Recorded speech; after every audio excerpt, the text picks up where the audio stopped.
Hello, welcome to the Play Typer Guy podcast. I'm Stephen Robinson, and joining me today is playwright Kari Bentley-Quinn. Kari's full-length plays include Paper Cranes, The Ocean Thought Nothing, Prepared, and The Worst Mother in the World. Thank you for joining me, Kari. How are Thanks you? for having me. I'm good. I'm good. It's nice and warm here in New York. So summer's kicking off, which is nice because we had kind of a terrible winter. So for Oh, yes. multiple reasons. I'd love to talk to you about two of your plays. So to start off, at least, The World I Have Known and Orphan Christmas, which both address the COVID-19 pandemic. And it seems a little obvious to ask what inspired you to explore this subject, but I do wonder if you think the pandemic and its sort of ongoing impact is something modern media fully explores or is shy to explore. Yeah. So the world I have known takes place in New York when COVID hits. So it's a family who lives in Astoria, Queens, which is where I live. I hadn't written like an Astoria-centric play before, so I was like, yay.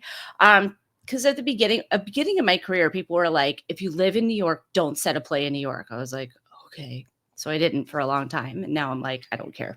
I don't care what anyone thinks. But it dovetails with 9/11 because the family in the play lost a daughter in the 9/11 attacks. And I was sort of trying to bridge the gap between 9/11 and where we are now, and sort of how delusion, for lack of a better word, has kind of fueled this country ever since 9/11 happened, because it started off with people being like, oh, it was an inside job, which isn't weird. People think lots of things are inside jobs. But then it was like, oh, it was holograms. And then it was, and then the 9/11 truthers. I'm serious. It was, and I thought it was stupid. But then that kind of thing just kind of sprung off, and it fueled all of these different things, plus Fox News. The rise of Fox News was especially pronounced after 9/11. And I am of the idea that all of this is displaced grief, in part because people couldn't handle it, or it was too awful for people to imagine. And I also think that if you were in the city, there's a distance from it. So it felt like a crazy movie you were watching and not something that was actually happening. Whereas Orphan Christmas is a comedy. It's me, so it's a little dark, but it's a comedy. And it's about a group of friends who are chosen family who get together for their first Christmas when everybody was able to get back together for Christmas. So that was like 2022. And sort of exploring how they're all trying to have a normal holiday and no one's okay. But everybody, it was like, get back to normal. And everybody just tried to get back to normal as soon as possible. And everybody was super traumatized. So it was me exploring like two sides of it. It was like the lead up to it and the sort of America sucks at grief, and the sort of the way that this magical thinking has come into our society, which has been really fascinating to watch if it weren't having a horrible impact on all of us. And then this rush to get back to normal after COVID. Because it's not, it's over. It's not over for a fair amount of people. But in terms of it being an emergency pandemic situation, yes, it's over, but the effects are still going on. That's what the plays are about. As far as like the media covering it, or displaying it, I think that people stayed away from it because I think people didn't want to think about it. I think we'll see more of that. And maybe in the next few years, we'll see more of that. But I haven't seen a lot that has to do directly with COVID. I've seen things that refer to it, but not anything that's like, you're in it. Yeah, I know, and this is fair. I mean, I'm a big fan of Fred Astaire and Ginger Rogers movies, which took place during the Great Depression, but everyone's was wearing dinner wear and had great dresses, and so you would not imagine there's a period of, you know, horrific poverty and trauma going on at the times. Yeah, there's a lot to explore, and I think that, there's something to be said for escapism. I certainly didn't mind watching, Tiger King at the beginning, and all these kinds of things. At the beginning of COVID, I think that, people were in a place to handle super heavy stuff. And it's not that, neither of the plays are, World I Have Known is heavier than Orphan Christmas, but they both have a weight in terms of what people are carrying around with them. But yeah, it's just been a really interesting experience because, like we were briefly chatting about earlier, when COVID happened, I lost all of my coping and I was trapped in the house. And I thought I was having a nervous breakdown. By the end of 2022, I just thought, well, this is it. I finally got insane. And it turns out I've had ADHD this whole time. So I got diagnosed when I was 41. And that's why I started my Substack, because it was such a huge revelation. And it explained everything about me that confused me. And we're, about like rituals and the way I think about things, but also like the things that people normally associate with ADHD, forgetting things, procrastinating, perfectionism, but in girls and women, when you're younger, it presents very differently than in boys. So they weren't even looking for it because they were looking for like the class clown running around. Yeah.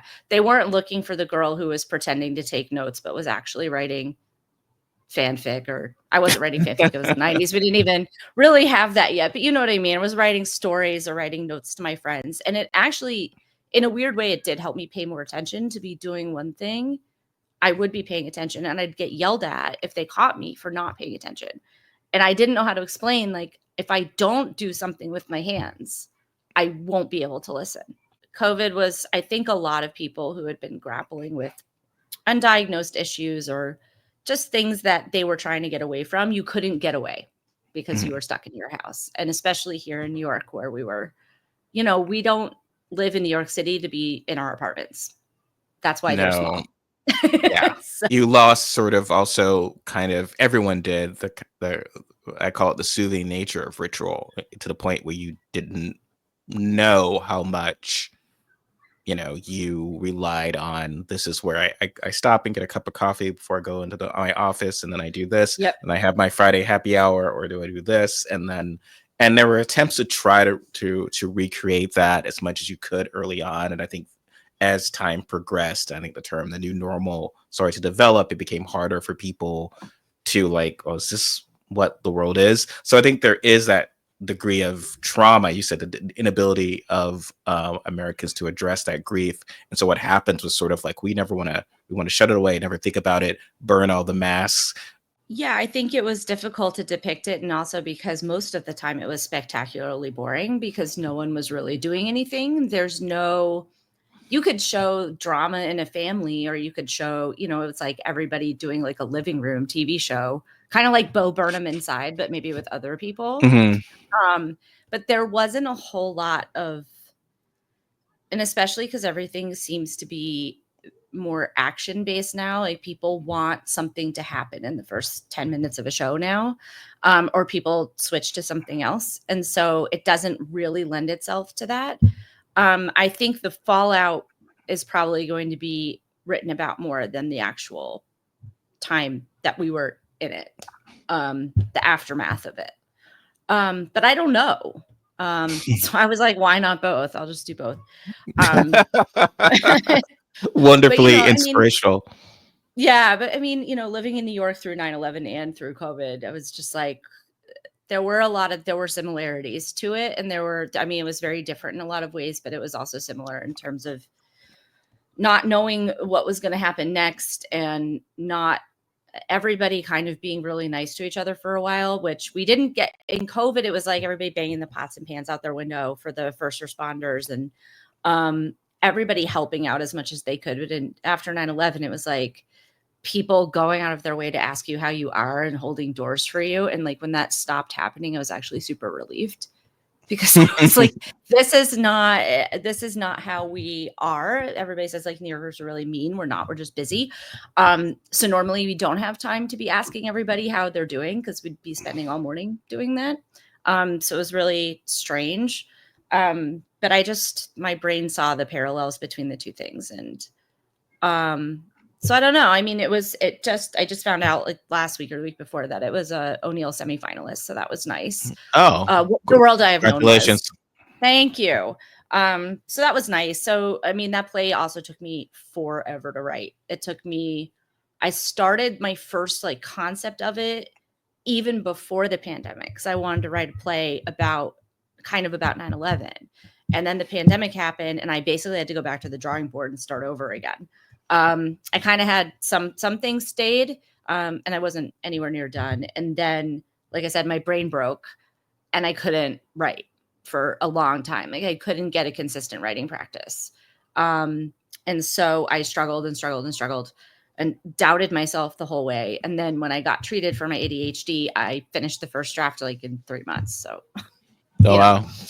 Yeah, no, I needed some meds, and I needed to understand what was going on. And I needed to remember that I've been doing this for more than 20 years, and that even if the first draft sucks, it's okay. You can fix it. So yeah, that was the longest ever took me to write a play. So but it was good. It was good to know I could still do it. But yeah, on and off, it took over 3 years. From conception to not final product. It's never done. It's never done. It's never done. Done. From conception to I felt comfortable sending it to things. It was over 3 years. It's crazy. Yeah. And your work has been performed in New York and Los Angeles and Chicago, and I'm sure probably other places as well, but those are kind of the big three as far as theater goes. So quite impressive. Yeah, it was fun because, I mean, I've never had a LORT or an off-Broadway, which is fine. I've actually wear my indie theater badge as pride now. Been doing it, but honestly, like lately I've had a bunch of university productions, which has been terrific. Oh, wonderful. So I got my LA badge because Loyola Marymount University did a play of mine called Hyannis a couple of years ago, and I got to fly out and see it, and it's really awesome to see it. And then, but you didn't have to be in rehearsal panicking. I met everybody, and I was like, here's the play. And then they did the play, and it was excellent. It was really good, but it was nice to go spend some time in LA. And you kind of get treated like a little bit of a celebrity when you go to a university that's doing your show. It's really nice. Wonderful. Yeah. So yeah, I know it sounds fancy. Everybody's like, oh, you're so accomplished. I'm like, yeah. And COVID was very nearly an extinction level event for this industry. And I know if you're dealing with any sort of, anxiety or issues, the fact that, well, maybe what I do won't be a thing anymore was a very real thought that a lot of us had. But something that I've noticed, as we've sort of quote unquote returning to normal, at least in the Broadway realm, plays are experiencing this sort of resurgence. I mean, compared to, more lavishly produced, like a musical theater and so forth, and especially sort of major actor casting has certainly helped and benefited in that way, though there's also been some incredibly creative work that's been out there that's gotten some attention. But I'm curious, like, with your experience, do you think that helps or hurts potentially lesser known playwrights kind of get seen? What's your thoughts on that dynamic? Is there a chance that, say, George Clooney will be like, I want to do Orphan Christmas, and then obviously, the sky's the limit, right? Yeah. I mean, here's the thing. This has been going on for a while. Stunt casting's been going on for a while. And I mean, stunt casting is a little dismissive. George Clooney's a very talented actor, and I've heard he's wonderful. There's a lot of really amazing actors. Daniel Radcliffe, has done a lot of work. I kind of like actors who go to theater, especially if they've mostly just done Hollywood, because it's hard. And they're always like, wow, they're always reminded, if they did theater, most of them did theater in high school or something, right? And they forget how difficult it is to do that every day and be in a rehearsal process. As far as hurting or helping, I think that the problem is that theater has become a corporation in and of itself, and that sounds crappy, but it's kind of true. And I think that nonprofit major theaters, the amount of rent they have to pay is exorbitant. And, I think this is a function of capitalism as much as anything. And so do I know if it helped or hurt? I think that more people going to see live theater is a good thing. I think that's great. I think that tickets being $700, which is a friend of mine just told me that on StubHub or something, like one of the George Clooney seats is going for like $750, $800. Mhm. I don't think that's helping anyone except the people who are profiting from it. Mhm. As far as whether it's hurt or helped my career, yeah, I mean, look, George, come on down. He's about 30 years too old for the part, but he is more than welcome to, or 20, I guess 20 years. Let's be fair to George. These people are in their late 30s. These people are in their late 30s, early 40s. He's in his early 60s now, which kind of blows my mind. Where did the time go? I mean, come on down, please, you know. But it hasn't really, I guess the short answer is it has not really affected me. I think it's affected the industry. I think it's affected expectations of ticket pricing and who you're seeing. And I think that unless you're Patti LuPone, I think it's harder for seasoned younger theater actors to get the kind of recognition that they did a long time ago. Mhm. Playwrights are not compensated as well as any of the above ever. Yeah. Even when they're at that level, they're still the lowest paid person, probably, other than the crew in that Yeah. situation. Playwrights who have become names. It's interesting, obviously David Mamet, and there's many others. I won't go with that list, but like it is. I always wonder that the as you say, a lot of luck and a lot of instances it becomes where you're sort of this person's play is what everyone's going to go to see.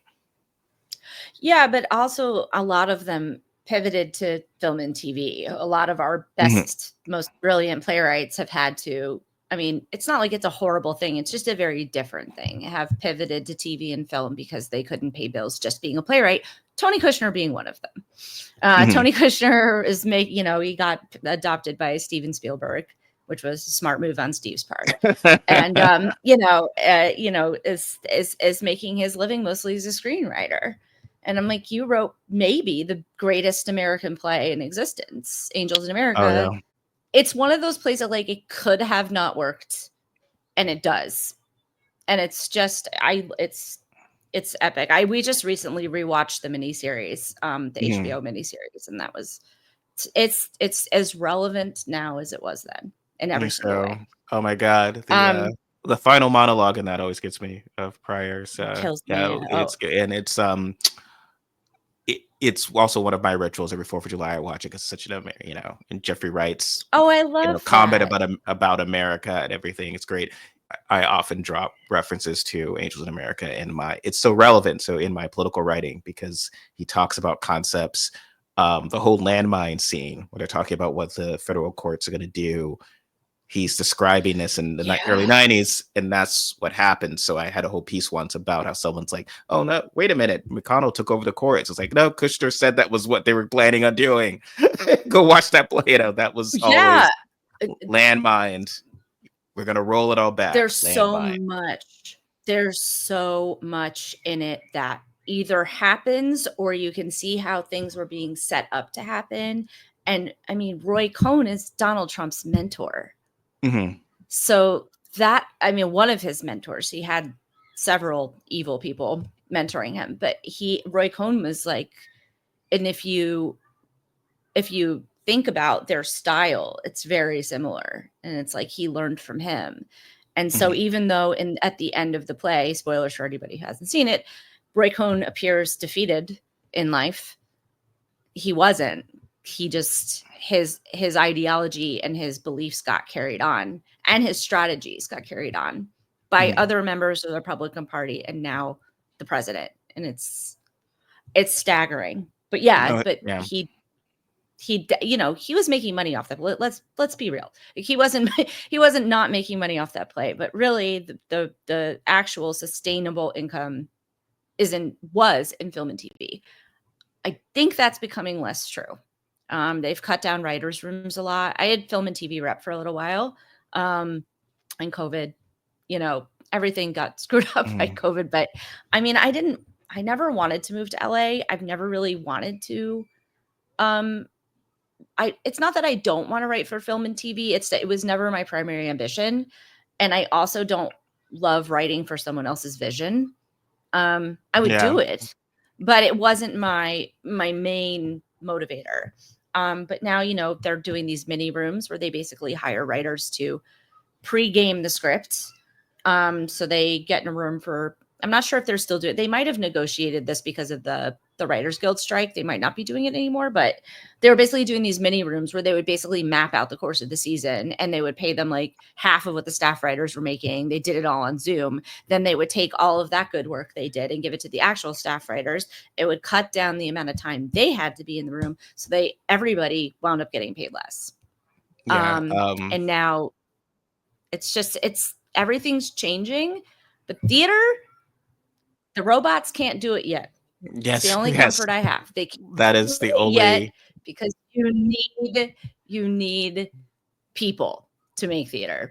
So we'll see what happens. But yeah, I do hope people see more theater, Right. if they can afford it. But now That's been tougher. But small theaters, I mean, I don't know what they're with the funding and the grants and all this That's stuff been that's going tough. on. I don't know what's going to happen. I don't know. I think there's going to be a lot of reassessing of priorities, I think, in these times. And I really had to separate myself from my career.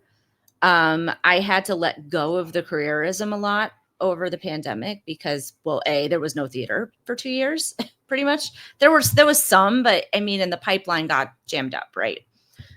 Most people I know lost productions. I lost a production. You know, everybody had some stuff lined up that fell apart. And you know, you submit a play and then you get something accepted and then it takes another year. And so when you write a play, everybody thinks, oh, you write a play and then it goes on stage. No, you write a play, you go into development, you do rehearsals, you have a table read, and then you send it out, and then you wait to hear back, which could be 6 to 8 months, sometimes a year, sometimes more. And then if you do get something going, it's going to be another 6 months to a year. So that set everybody back a lot of work, because as soon as that one thing goes, it's not like there's another theater ready to scoop it up, because their pipeline is full of people that they already have contracts with and they have to fulfill those contracts. So it basically, and I started doing math in my head and I was like, I'm not, and this turned out to not be the case, but I'm glad that I at least did some kind of calculus. I said, I am probably not going to see another play of mine on stage for another 4 to 5 years. Oh, wow. That was the calculus I did. I was like, best case scenario 3. It turned out to be less than that. And I was very, very grateful for that. But I had to go, okay, realistically, you can't put more pressure on yourself to try to advance in something where everybody has taken a backslide. And so I let it go. I didn't submit for a couple of years. I wasn't, I was still working on The World I Have Known, but I wasn't really submitting. I wasn't marketing myself constantly because I got so tired. I was on a hamster wheel, and I was already starting to burn out a little bit because I've been at it for, like I said, I think when I really started pursuing playwriting as an active career was like 2004, 2005. So it's been a long time.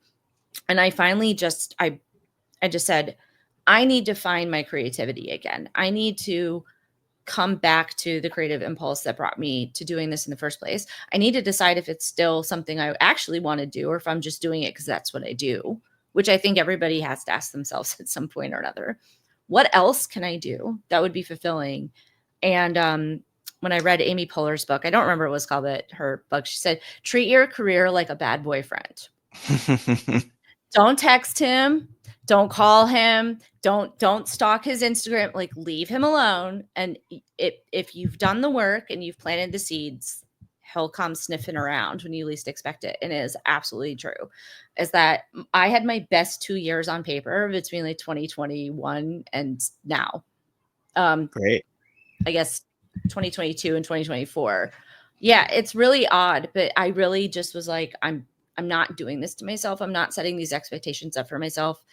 I want to enjoy doing this again. And now I did. And I just, Orphan Christmas was a commission from Boomerang Theater Company here in New York. I don't know if you know any wonderful. of them. That crew. Yeah. And so we had a workshop reading of Orphan Christmas, like right before Christmas. We actually did it on the day of SantaCon. That was an accident. We didn't mean to plan it the day of SantaCon. We didn't mean it because it's always, in the West 30s, 8th, 9th Avenue, that's where all the rehearsal spaces are. We absolutely did not mean to plan it for the same day, but it felt appropriate. And I had a ball, and I got to I hadn't been in a room doing rehearsals in a really long time. I love rehearsal. I feel like if theater was all rehearsal, it would be like the greatest. I love rehearsal. I love rewriting in the room. I love actors. Like, I love the whole thing. So So do I. It's a great experience to sort of see what's working and collaborate and create characters and ideas and bounce off with folks. Um, our mutual love of Tony Kushner got us sort of started on politics, but I did want to ask you, because you live in New York, specifically Congressional District 14, which Alexandra Ocasio-Cortez represents. So, in my own reporting, I've often found it fascinating how the kind of the makeup of her district and the breadth of her support is perhaps misrepresented. Because she's also become a national figure, but could you share your thoughts about what it's like to have her as a representative in her presence in the district? Yeah. So my zip code is Woodside. So I technically live in Woodside. I say Astoria because I've been here for 1,000 years. And if I walk 2 blocks from my apartment, I am in Astoria. But Woodside is also a great neighborhood, amazing. And I'm glad to live in I straddle both. So when she first was elected, I voted for, I didn't know a lot about her because she didn't start, Astoria wasn't folded into her district, I think, until a little bit in the middle of her first term or the beginning of her going into her second term. They kind of did a redistricting that had already happened before she got elected. They just had to implement it. And I didn't know anything about her, but I had seen, I think his name, Joe Crowley, I think his name was he ran unopposed for years and years. And I saw his name come up constantly, Joe Crowley. But he was the Democrat. So I just voted for him. Sometimes I would vote for a working party's candidate if I knew them, if I knew about them, but I knew he was going to win. So I was just like, whatever. She came out of nowhere, and I saw her signs all over the subway, and a lot of them were in Spanish. And there's a lot of Spanish speaking people in this neighborhood, the people from all over the world in this neighborhood. And I was just excited because I was like, this is a young, cool voice. And like I said, I didn't know much about her, but I was like, hey, when she won, I mean, it was huge to unseat a Democrat who's been just and he was coasting. He didn't do anything, he wasn't even doing anything at that point. He was like an establishment Democrat who just won year after year after year. And to see this young upstart full of energy and really representing the people, like she is the people that she's representing, that she was working class. She's a bartender, all these things that they denigrate her for and look down on her for, even though we're allegedly supposed to be supporting real America. And that's about as real America as you get. Things have been cooking around here. She just secured, I was looking it up because I knew we were going to discuss it. Something like $30-something million of funding for local projects in her district. A lot of which is happening here. There's an LGBTQ initiative. There's support for the unhoused. There's all kinds of stuff she's been doing. And she's been quiet about it because she's just not tooting. She's trying to get work done. So she's not bragging about all the things she does all the time. She's working. We have 31st Avenue in Astoria is going to become protected bike lanes, which I know that she pushed hard for. There's just been a lot. And she's also out in the community, like I guess last month, a restaurant that I go to up on Ditmars Boulevard. She came into their restaurant because they had gotten voted one of the best new restaurants in USA Today. And she visited the restaurant, and she's always hosting. She's hosting a town hall in Jackson Heights next week. She's in the neighborhood talking to people. So she's not just AOC, the radical left, squad, whatever. She's here. She shows up and people know her, and she's made sure that people know her and that she is around. She's not, around as much as she was in the beginning because she's, very on demand, but she's around. And I think she's been an excellent leader, not only for my districts, but I think right now she's kind of the de facto leader of the Democratic Party.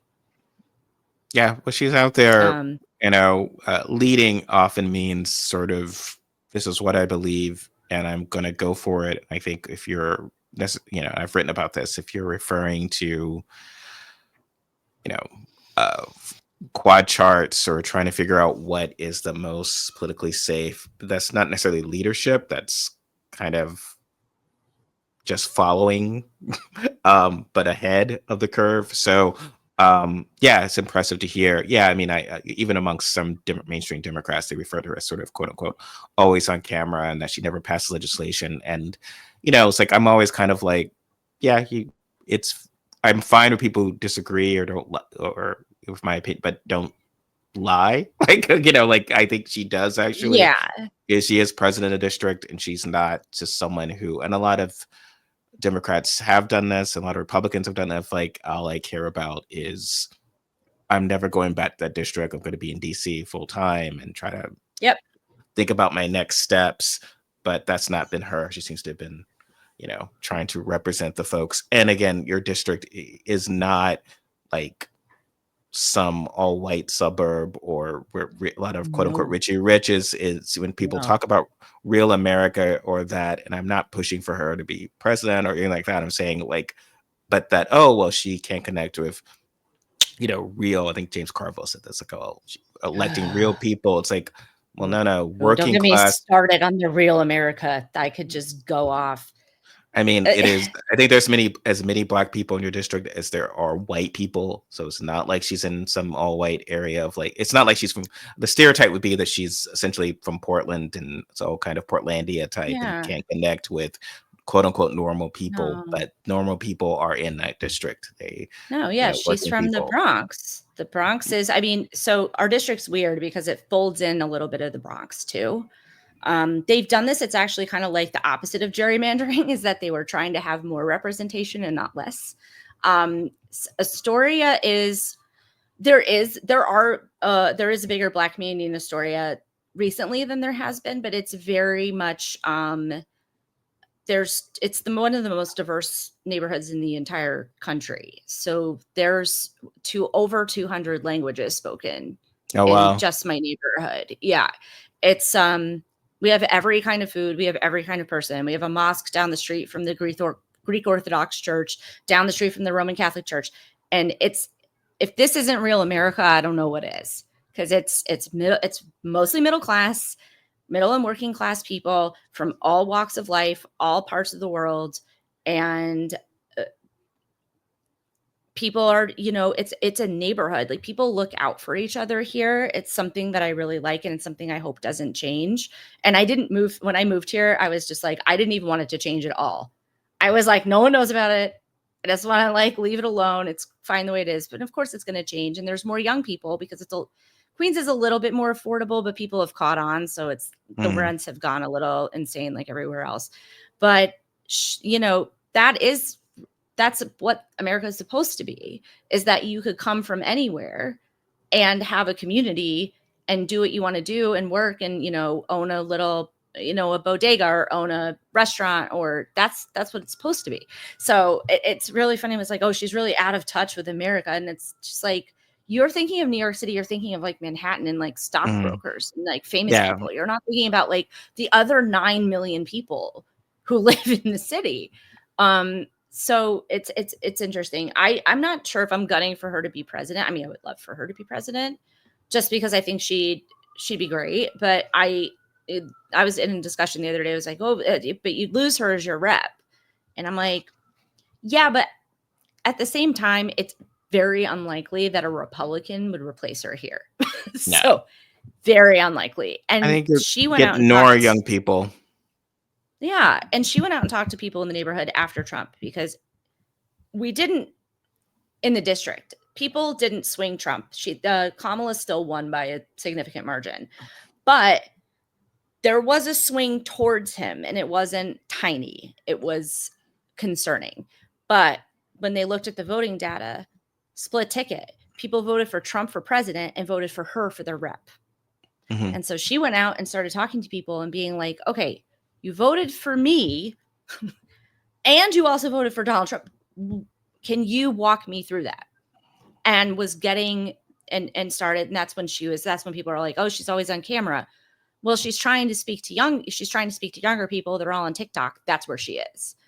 And she was saying the level of misinformation these people have been getting is staggering, and it's far reaching, and they think that this was going to be better for the economy, and they do have real concerns that people aren't addressing properly. And so when you combine those two things, that's sort of what's been going on.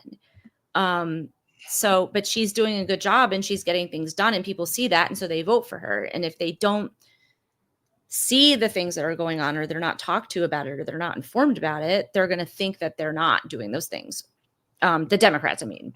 Absolutely. Whether they were doing them or not is besides the point. That's the image that they got. Yeah. And what they're getting from right-wing media, because they infiltrated TikTok and social media, and they basically outcreated us, which really sucks. They built the narrative. They are better. Sorry, there's a train outside my window. I live in New York City. New York. Yes, it's loud sometimes. They were better creators than the Democrats were. They built an entire, I mean, it might have been complete bullshit, but they built it. And they created a narrative that worked. The back door. Yep. They built a narrative that worked. They did it through podcasting and social media. And everybody's like, oh, the mainstream media was in the bag for Trump. I'm like, yeah, they kind of were. But that wasn't what did it. And Harris won voters who processed their news through the mainstream media. So it's really that those spaces were left uncontested and not spoken. Yep. And we, as you said, we should have the people who can create narratives and communicate with people and communicate with the audience. Before we go, where can people find you and find your work? And I know at least one of your plays they can, actually read or buy to read. So yes. So if you're on Substack, I'm on Substack. The Long Climb is my page. And it's about my being a late diagnosed neurodivergent woman and playwriting and all kinds of stuff. It started off kind of niche, and now it's a lot of different things, and politics. I write about politics sometimes too. You can find my website is KariBentley-Quinn.com, and there's links to all my plays. And if you're in theater, you're on New Play Exchange. Most of mine are available to read. And my play Paper Cranes is published with Original Works Publishing, and that can be found on Amazon, or I'm not sure if it's in Barnes and Noble. It's definitely on Amazon and through their website as well. So that's where you can find me. Well, thank you so much. This has been great. Folks, you know where to find Kari, and like, share, subscribe, and we'll chat with you next time. Bye.